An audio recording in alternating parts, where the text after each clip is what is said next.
not a good concept. If I do the state building in Afghanistan or somewhere else, that's not the way to go, because you have the existing established institution, the Ministry of Justice, the Office of the Attorney General in place.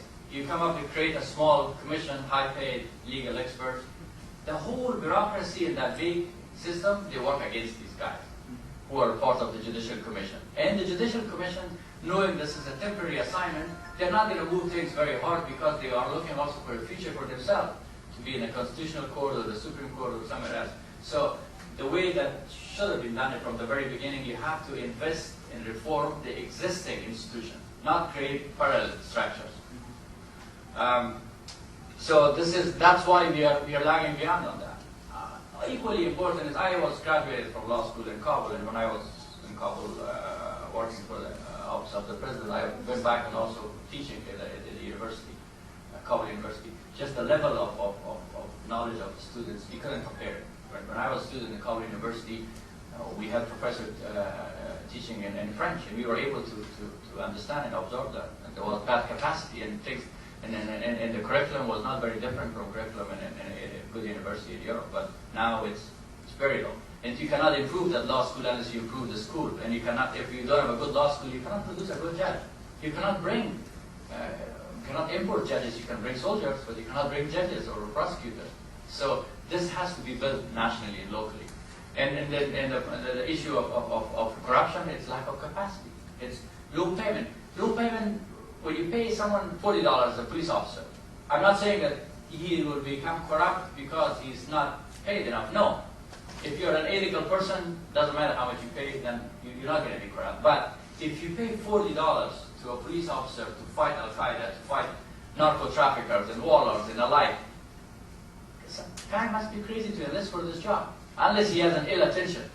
He will tell you, why should I become an interpreter for CNN, or why should I work for an NGO in Kabul, hang out with foreigners, learn some English, and be in Kabul, and get paid at least $500, and then instead take that tough job of $40 and go to Oregon and fight the Taliban. So when you don't pay adequately, you're not able to recruit qualified people. You should pay it better. Civil servants are paid average of $40 to $60. So it's very hard to recruit qualified people when you pay that low.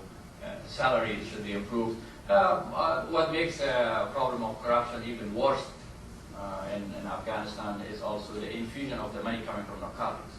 While there was some corruption of taking a bribe of $5 to get a signature, this is probably going to be around in many developing countries for many years. But when there's a corruption of $100,000, this is unheard of. This kind of money doesn't exist in the village, or this is where you see the corrupting influence of narcotics.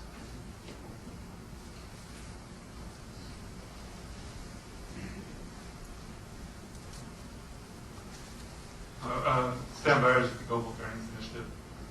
Arguably the key to really regaining stability in the country, dealing with the opium problem, the lacking the hold of the Taliban in certain areas, and increasing revenues for the government so it can provide more services, is increasing the economy and generating jobs. What is the government's current plan on building the economy, and what do you see as areas of greatest potential for that area?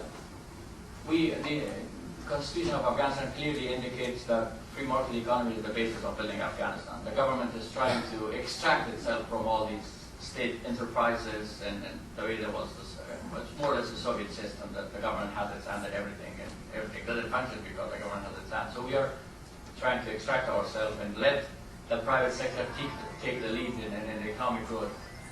But keep in mind that the private sector needs an environment to grow in it, an environment to operate in it. That environment includes actually legal assurances that you're working. We have adopted a series of law on that. That's why we adopted a new banking law, and 30 banks were established right away. This is the legal infrastructure is being put in place, but more importantly is also the physical infrastructure, the roads, the energy.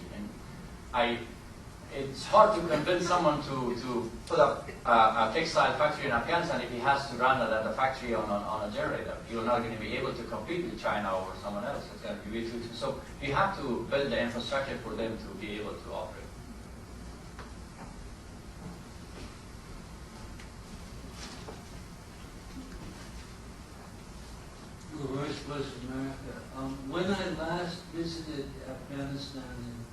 2002, I noticed two horrendous challenges developed, and they seem to have been overcome. And I want to ask you about it. One was a landmine situation. You have no idea you could do nothing in 2002 because of landmines. Even in the American Embassy compound, you had to walk on the paved walkway. There was a danger if you walked on the grass, the mine might explode. The other challenge was so many Afghans weren't in Afghanistan. More so than the Afghans in Europe and the States, you had, by American, a humongous amount of Afghans in Pakistan and Iran.